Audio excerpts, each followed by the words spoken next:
Hello guys, welcome. So um, the question that we are trying to answer is, how do calcium channel blockers work?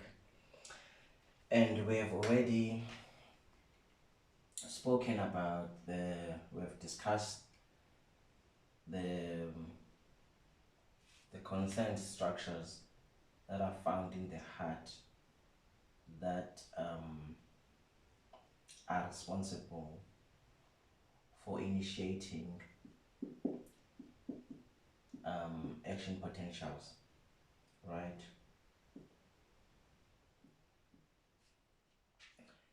So, like we said, this is the SA node.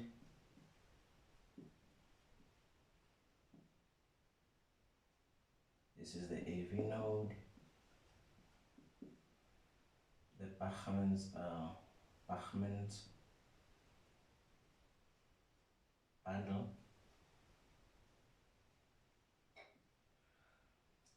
The internodal fibers or branches.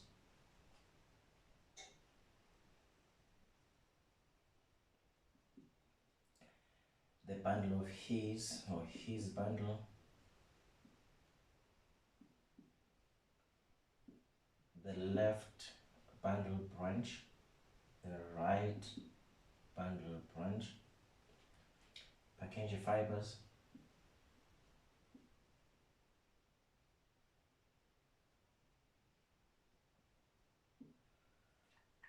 Yeah, so on the previous video we're talking about the nodal cells and the funny sodium channels that just keeps allowing sodium to come in, and that sodium has actually allowed the cell to move from the resting membrane potential and move towards the threshold potential. And because of that, the T-type calcium channels opened and the L-type calcium channels opened, and that caused the nodal cells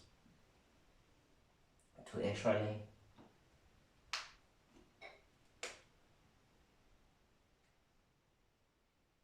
depolarize.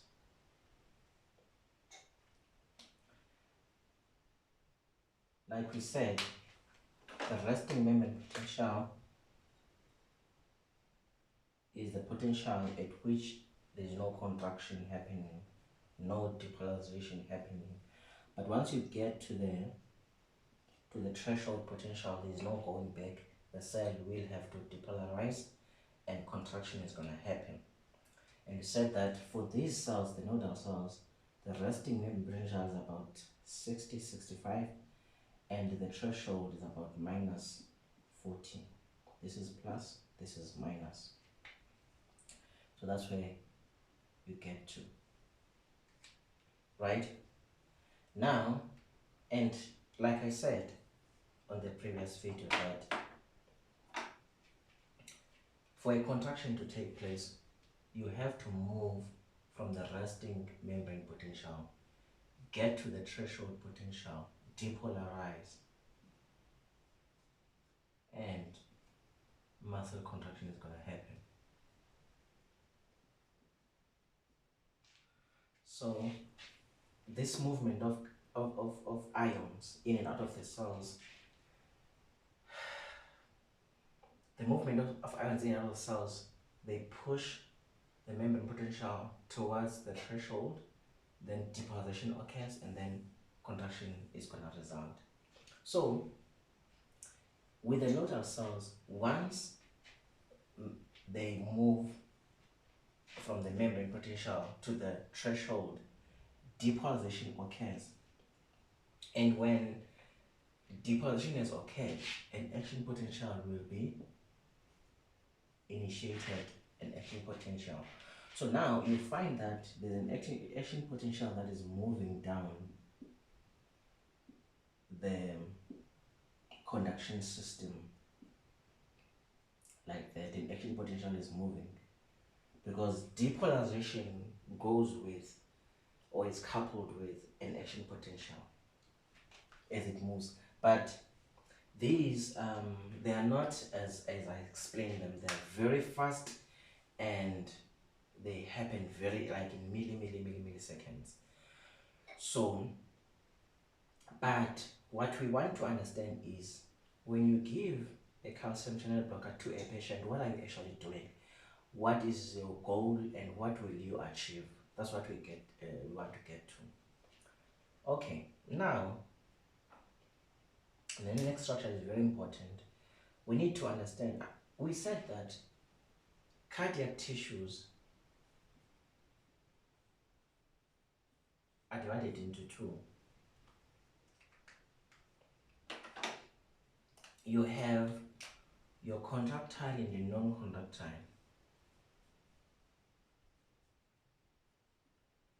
Your non-contractile. The contractile is the cardiomyocytes.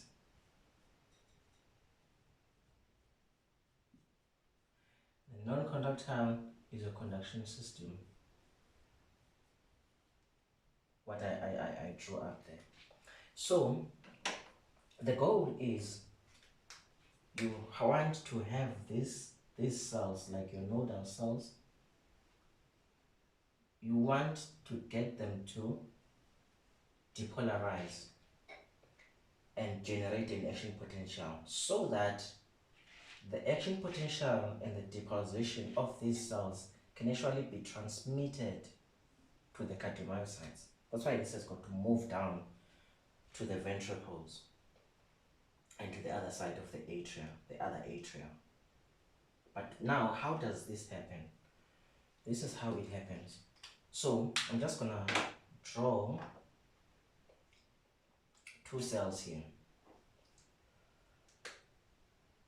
This is gonna be just one nodal cell, one pacemaker cell, and the green one is gonna be a cardiomyocyte, the contractile tissue. Now, we've spoken about this.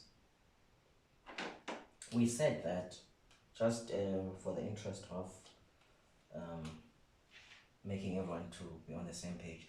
So we said that this cell was resting, minding its own business, but the funny sodium channels opened.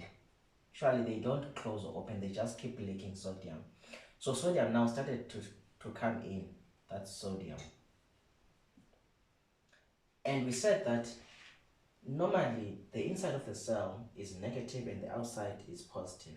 Now, once the positives from the outside of the cell, from the extracellular, they start to move intracellularly,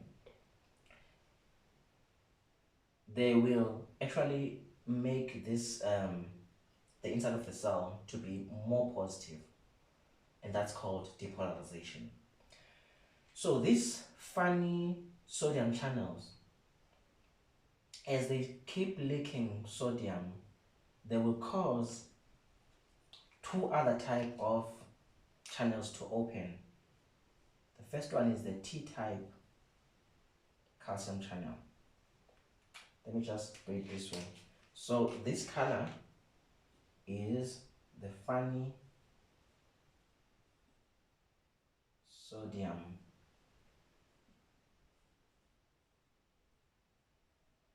channels, and the brown one is the T-type calcium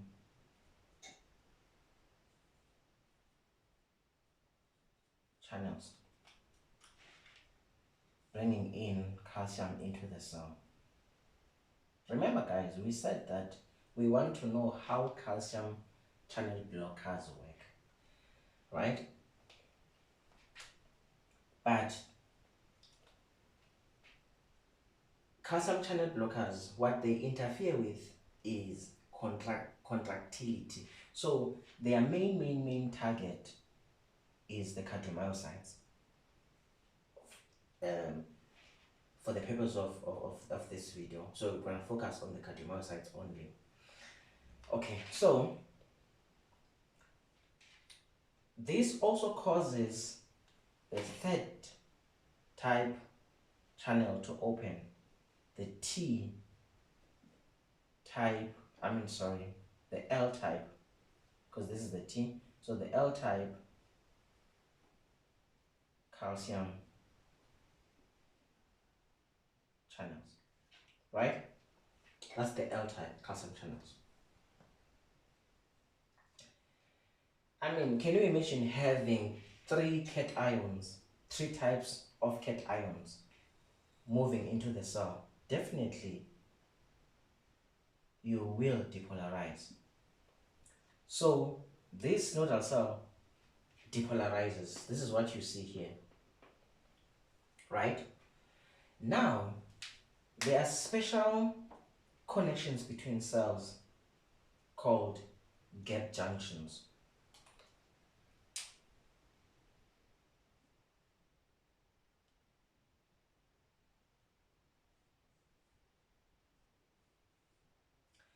Gap junctions, they are a passage for stuff to move from one cell's cytoplasm to another cell's cytoplasm. So basically, if you can check this, action potential depolarization is able to move from a non-contractile cell to a contractile cell and influence its contractility, right?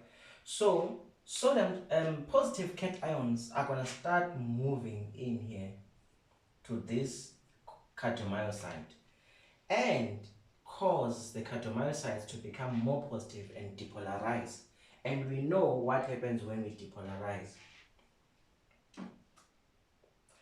When we depolarize, we generate an action potential. So the action potential actually has been generated, it's just moving along now because it was generated by the nodal cells. So this depolarization causes sodium channels on the cardiomyocytes now to open again, and that also triggers calcium channels to also open again, causing more depolarization of the cardiomyocytes. So it's mainly your L type here, your L type calcium channel. So this cardiomyocytes now also depolarizes, right? I'm gonna have to redraw these cells on the side because I want to show you something. Or can I just make it bigger? Let me see if I can just make it bigger. So this is our cell. So there's no cell with corners, guy. Okay, let me just do it this way. So what's gonna happen is that there's a lot of cations now in the cell. So the resting membrane potential of this particular cell now has actually been tampered with. So the resting membrane potential of this cell is -90. -90. So, okay. So our -90, let's say our -90 is here, -90. So what's going to happen is, this cell was minding its own business. But because of those gap junctions that allowed cations to move from the neighboring nodal cell, has actually made the inside of the cell to become positive. When those gap junctions, they allowed cations to come in, and those cations has actually caused sodium channels to actually open, and the sodium channels have opened, and then depolarization occurs. Depolarization occurs. The thing is, calcium channels, for some reason, they never open on their own. They wait for sodium to open first before they can open. So now at that point, sodium channels have opened, and then there's an influx of sodium, right? When sodium channels enter the cell, potassium leaves the cell. Because remember, the body is always concerned with homeostasis. Now, the potassium is like, if there are so many cations that are coming in, then it means I'm not needed. Let me just leave. And then potassium leaves the cell. This is why you get this dip here. But the calcium channels that have opened, you've got calcium that is coming in, and you've got potassium that is leaving the cell. At some point, you get to a point where there is no net movement. And because of that, you get what they call a plateau. You get what they call a plateau. Oh, that's bad. You get what they call a plateau, much better. So you get what they call a plateau. So if sodium channels were closed, potassium was going to be able to bring this cardiomyocyte back to its resting membrane potential. It was just going to continue like that, right? But now the thing is, these two, they get to a point whereby there's no difference, there's no net movement, because you've got calcium coming in, you've got sodium coming in, you've got potassium leaving the cell, but there's a point where there's no net movement, so you get that plateau. Okay, good, fine. Now, this calcium, what it does when it gets to the cell is amazing. In the cells, there is a special in the skeletal muscles, not only cardiac cells. You've got special kind of cell organelles called the sarcoplasmic reticulum. So those, they are calcium storage warehouses. Calcium, there's a lot of calcium that is stored inside there. Something that is interesting, this structure there has got a receptor called ryanodine receptor type 2. Ryanodine receptor 2. That ryanodine receptor type 2 is sitting there waiting for a stimulus, and that stimulus is calcium. So calcium comes into the cell and it goes and binds there. When calcium binds to that receptor, it causes calcium to leave a lot, like massive amounts of calcium to leave the sarcoplasmic reticulum. Remember, for muscle contraction, you need calcium. There's no contraction that can happen without a calcium, so you need the calcium.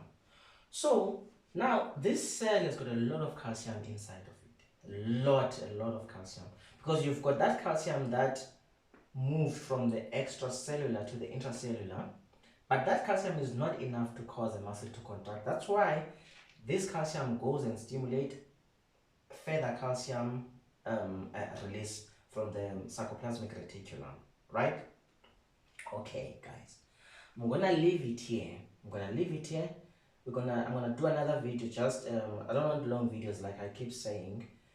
Where I will explain now. We're gonna take this and zoom into it. Guys, thank you for your support. Thank you for watching.